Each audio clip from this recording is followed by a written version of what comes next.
Hey guys, welcome to my legal classes. This is Ganesh Pujari, and in the series of Evidence Act, we were focusing on chapter 2, which is all about relevancy of facts covered between section 5 to 55.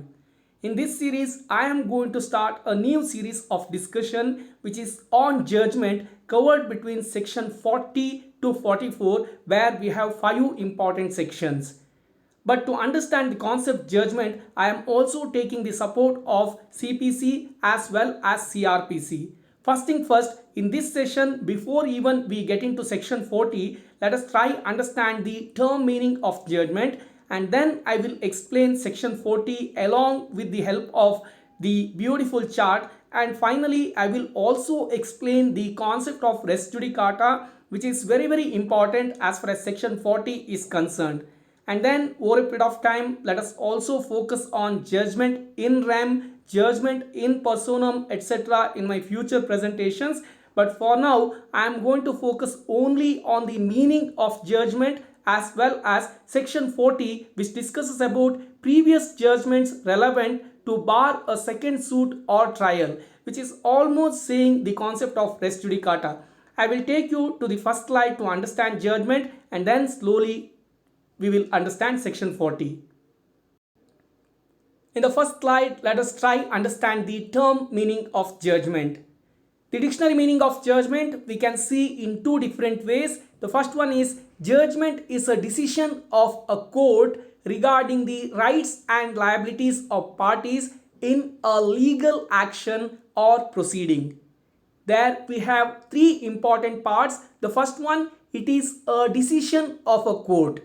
The second one, on what? Regarding the rights and liabilities of the parties, and on what? On the legal action or the proceeding which was running in a court. That is judgment.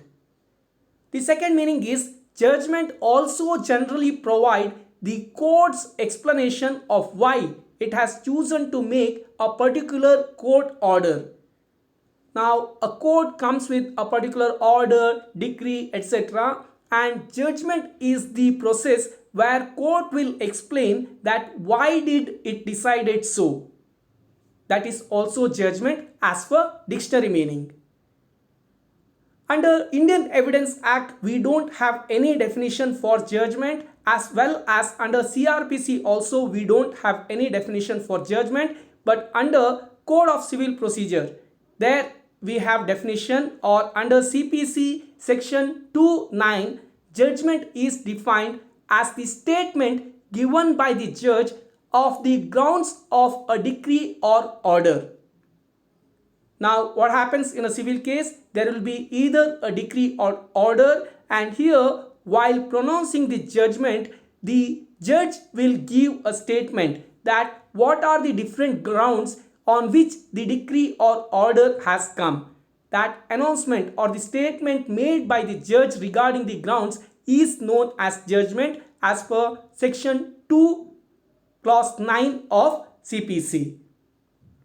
Under CRPC, there is no definition on judgment, but under chapter 27, we have sections between section 353 to 365 which are discussing about the details and procedure of passing judgment by a criminal court.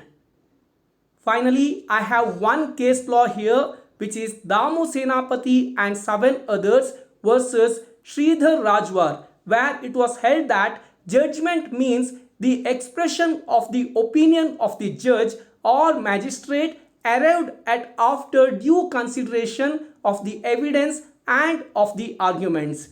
Overall, it altogether gives a meaning that this is a statement made by judge to explain on what ground or with what evidence the particular decision has been taken. That is all about judgment. Now I am taking you to section 40. As always, first let us try understand the Bare Act provision as far as section 40 is concerned, and then I will explain it with the help of a beautiful and easy chart to ensure that you guys have understood the concept very clearly. Section 40, as I have already told, discusses about previous judgment relevant to bar a second suit or trial. While reading this part, I almost remember section 11 of Civil Procedure Code, which is all about res judicata, and I have a beautiful chart on res judicata in my next slide, and I have already posted a presentation also on res judicata which is available in CPC playlist. Coming back, here it says the existence of any judgment, order or decree which by law prevents any courts from taking cognizance of a suit or holding a trial is a relevant fact when the question is whether such court ought to take cognizance of such suit or to hold such trial. Here I am taking a pause before entering to the chart. We need to have a common understanding on the different legal terms.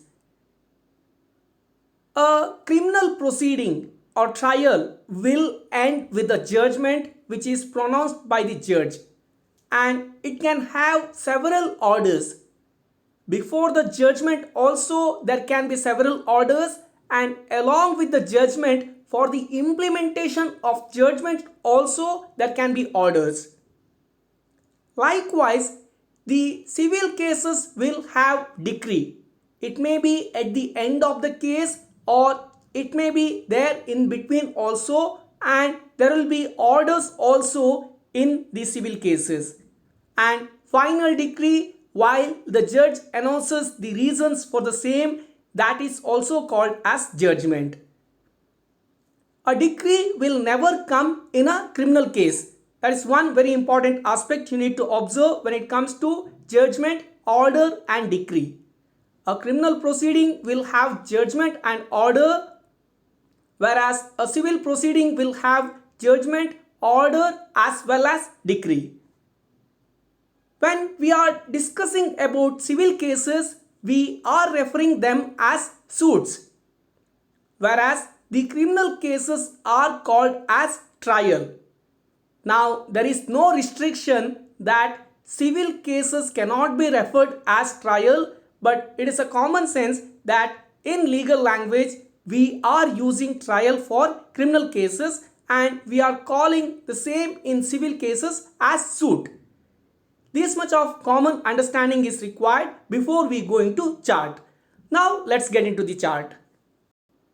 The chart starts with an understanding that there was a judgment or an order or a decree which is being already given by a competent court, and the law very clearly prevents from any other court to again taking cognizance of the same suit or holding the same trial.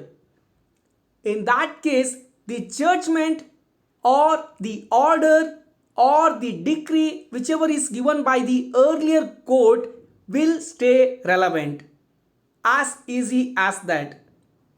If you want me to make it further easy, once after a judgment or an order or a decree is delivered by a competent court, no other court can take the cognizance of the same suit or hold a trial again if law prevents from any other courts doing the same.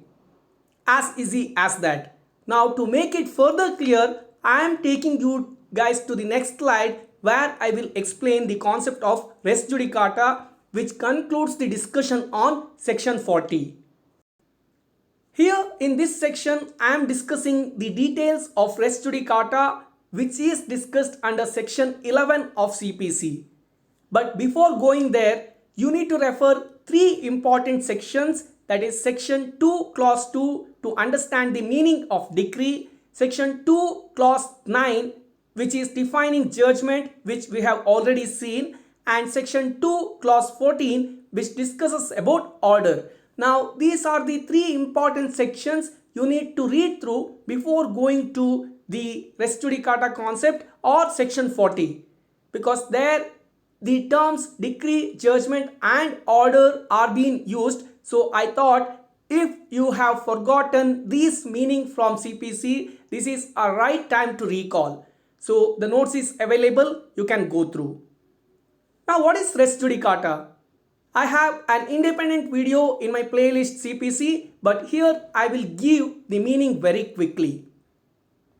When the matter in the court is same, the parties are same, the title is same, and it is being heard by a competent court and it is being decided by a competent court. In such case, the same case cannot be taken to the same court. Now that is what discussed under section 11 of CPC. When I say competency of court, there are different types of jurisdiction we need to know, like pecuniary jurisdiction, subject matter jurisdiction, territorial jurisdiction, or original and appellate jurisdiction. If the court has these kind of jurisdiction, that means if the court has such competency, and then if the matter is being decided by the court, you cannot again go to the same court and raise the same question. Like for example, there was a property suit which is being decided, and after 2 years again you are going to the same court with the same issue. No, you cannot waste court time with the same topic, the same parties, the same title. You cannot do that. That is what been restricted under section 11 of CPC. Saying so, section 11 of CPC doesn't put complete restraint on going further. Now, there are opportunities, but in case if there are no appeal lies, or there is a provision for appeal but the same is dismissed by the court, or there was provision of appeal which is not being applied by the party, or it is being applied and taken by the party but then time barred under Limitation Act. It was not appealed before the time available. Under these circumstances, section 11 concludes such cases. Now this is what we have discussed while discussing Satyadhan Ghoshal versus Diyogen Debi case law, and these case law and other details whichever I am talking on res judicata is completely available in my presentation on res judicata, which is available in the CPC playlist. You can definitely refer there. You will get all the details with many case laws. Under CRPC section 300, a similar language is spoken by saying person once convicted or acquitted not to be tried for the same offence. This goes with the maxim which says nemo debet bis vexari pro una et idem causa. That means no man should be vexed twice for the same cause. Now these are the few references you need to remember as far as section 40 is concerned, and if you are feeling any difficulty on these terms, I would again refer you to refer the presentation on res judicata which is available in CPC playlist. That's our time. Your time starts now. Please subscribe our channel